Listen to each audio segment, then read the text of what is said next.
Let me shift to some kind of questions we can kind of close with some big picture questions. This may require a little thought. What? We'll shift to some big picture questions to kind of close things out, okay? This may require a little thought. Who has been, if you can think of one person who has been the biggest influence on your life, who do you think that would be? One person who's made the biggest influence on your life, who would that have been?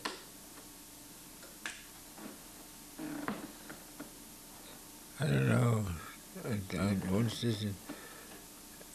Oh, well, of course, I'd say my father was. He ruled us with an iron hand, you might say, and that was all good training.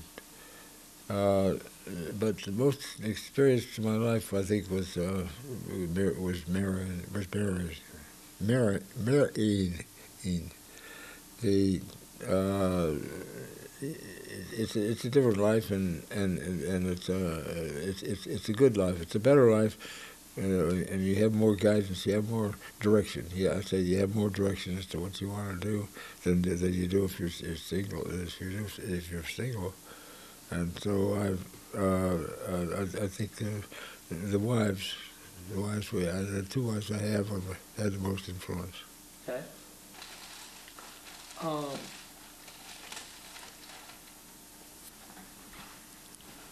What do you think are the most important lessons that you've learned in your life? We're here taking a videotape, and this is going to be something that's going to be passed down to your children and to your grandchildren, perhaps even to their grandchildren and beyond. What would you say to them is the most important thing that you've learned, or that you would like them to know, that you'd like to pass on to them?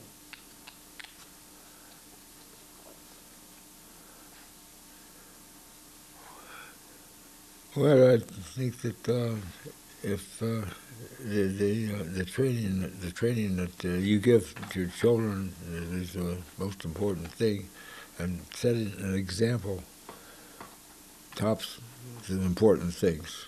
Setting an example. I was told at one time, you set an example, and if you don't set an example, you're in trouble. So I think setting an example is the most important thing. I liked it. So that they're all coming along just fine. They all came along just fine. Do you have any particular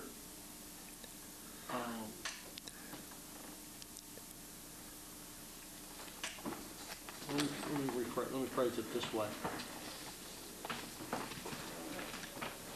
What are your dreams for your children and your grandchildren? What is it that you want for them in their future, in their lives? Oh,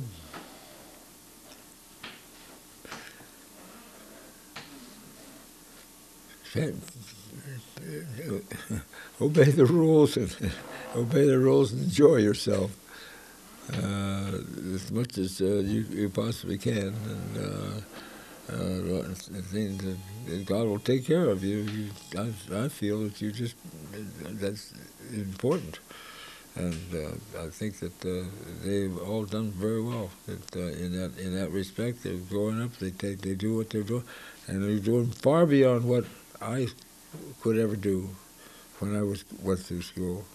It's amazing. I look back at it and say, what did you get from this? Did you get this from Norma? You get this from me? But neither one of us had the kind of drive that some of these kids have in their studies, and I'm happy for it. I'm happy for it.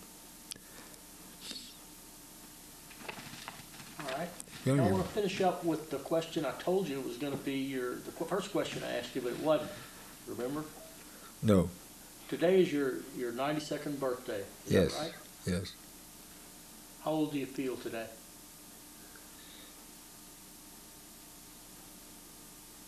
I thought of 92 when I was growing up as somebody that's pretty helpless, and that they may just lie around all day long and not contribute anything. And so I don't know if there's a period in my life that I've done, but I'm still trying to do that to some degree. but most time it is raising. It's my time with Bobby, I think, is the most important thing probably that I can do now is to her problem is worse than my problem, and so I do what I can to make her day acceptable to her, and we're living comfortably here where we are. It's not. I don't know how long we can do this, but we're going to do it to the end. And we've done our bit. We've done our bit. Both of us have done our bit, and so we look forward to whatever comes up. No, this has been a good life. This has been a good life, and I've got no objections. I think I've been lucky that I came into places where I could go. I've got 3 federal retirements. That's more than most anybody has, and I'm happy for that. Worked it around so that I could get those retirements, and so I think we're doing pretty well. We've had trips overseas, both directions, all the way, and fine. So I really have no complaints about the way life treated me whatsoever. I was able to get something out of it.